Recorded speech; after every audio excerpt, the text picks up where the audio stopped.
बादशाह अकबर के दरबार के अधिकांश मंत्री बीरबल से जलते थे। उन्हें बीरबल की अकबर से नजदीकी फूटी आंख नहीं सुहाती थी। अकबर का बीरबल पर अति विश्वास तथा हर बात पर बीरबल की राय को सर्वोपरि रखना भी वे कारण थे, जिसके कारण दरबारी बीरबल से जलते थे। दरबारी जानते थे कि बीरबल के रहते हुए कभी बादशाह अकबर के प्रिय नहीं बन सकते।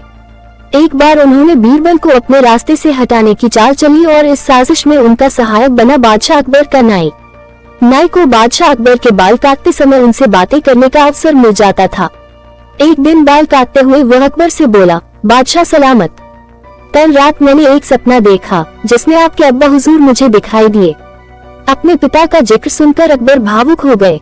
उन्होंने नाई से पूछा, अच्छा कैसे लग रहे थे अब्बा हुजूर? अपनी बात में अकबर को रुचि लेते देख नाई ने अपनी चाल चल दी। वो ठीक लग रहे थे हुजूर। उन्होंने मुझसे कहा कि वे जन्नत में हैं और बहुत आराम से हैं। बस एक चीज की कमी उन्हें खलती है।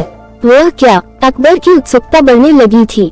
हुजूर, वहाँ उनका मनोरंजन करने वाला कोई नहीं है, इसलिए वे खुश नहीं रहते। ऊपर से जब भी वे बीरबल को आपको लतीफे सुनाते हुए देखते हैं तो सोचते हैं कि काश बीरबल उनके पास होता। उन्होंने आपके लिए पैगाम भिजवाया है कि बीरबल को उनके पास स्वर्ग में भिजवा दिया जाए। बीरबल अकबर को अति प्रिय थे, लेकिन अपने पिता की इच्छा पूरी करने के लिए उन्होंने निर्णय लिया कि वे बीरबल को अपने पिता के पास स्वर्ग भेज देंगे। अगले दिन उन्होंने बीरबल को अपना फरमान सुना दिया। बीरबल अकबर का फरमान सुनकर हैरान रह गया। बीरबल के पूछने पर अकबर ने नाई के सपने की बात बीरबल को बता दी। बीरबल को समझते तनिक भी देर न लगी कि ये दरबारियों की उसके खिलाफ साजिश है और इस साजिश में नाई भी उनके साथ है। लेकिन अकबर के आदेश की अवहेलना करने का साहस उसमें नहीं था। वह स्वर्ग जाने को तैयार हो गया, लेकिन उसके पहले उसने अपने परिवार के साथ समय व्यतीत करने के लिए कुछ दिन का समय मान लिया। घर पहुंचकर उसने सारी बात अपनी पत्नी को बताई, जिसे सुनकर वह चिंतित हो गई। लेकिन बीरबल इस विपत्ति से निकलने की एक योजना बना चुका था। योजनानुसार अपनी पत्नी के साथ मिलकर उसने अपने घर के आंगन में एक कब्र खोद ली। साथ ही उस कब्र के भीतर से अपने शयन कक्ष को जाती एक सुरंग भी निकाल ली। कुछ दिनों तक घर पर रहने के बाद बीरबल अकबर से मिला और बोला, जहाँ पनाह, अब मैं आपके पिता के पास स्वर्ग जाने को तैयार हूँ, किंतु आपसे मेरा निवेदन है कि मेरे परिवार की परंपरा अनुसार मुझे मेरे घर के आंगन में ही जिंदा दफना दिया जाए। अकबर बीरबल की बात मान गए और उसे उसके घर के आंगन में बनी कब्र में जिंदा दफन करवा दिया। योजनानुसार बीरबल कब्र से लगी सुरंग से होते हुए अपने घर आ गया।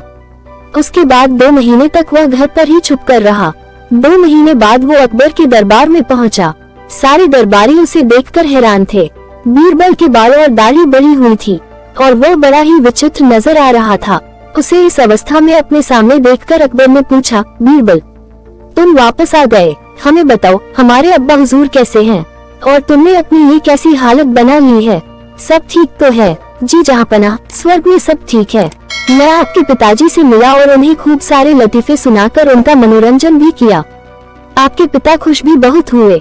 लेकिन बीरबल ने कहना जारी रखा, स्वर्ग में नाई का ना होना एक बड़ी समस्या है, इसलिए तो मेरे बाल बढ़ गए हैं और दाढ़ी भी।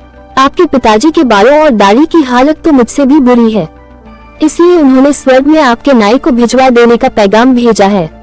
इत्तेफाक से नाई भी उस दिन वहीं था। बीरबल की बात सुनकर उसकी सिट्टी पिट्टी गुम हो गई। इधर अपने अब्बा हुजूर की ये इच्छा भी पूरी करने के लिए अकबर ने नाई को जिंदा दफनाने का हुक्म दे दिया। ये सुनकर डर के मारे नाई अकबर के पैरों पर गिर पड़ा और बीरबल को फंसाने की योजना और उसमें शामिल मंत्रियों के बारे में अकबर को सब कुछ बता दिया। फिर क्या था, साजिशकर्ताओं को उनकी साजिश की सजा मिलनी ही थी। अकबर ने सबको 50-50 कोड़े लगवाए।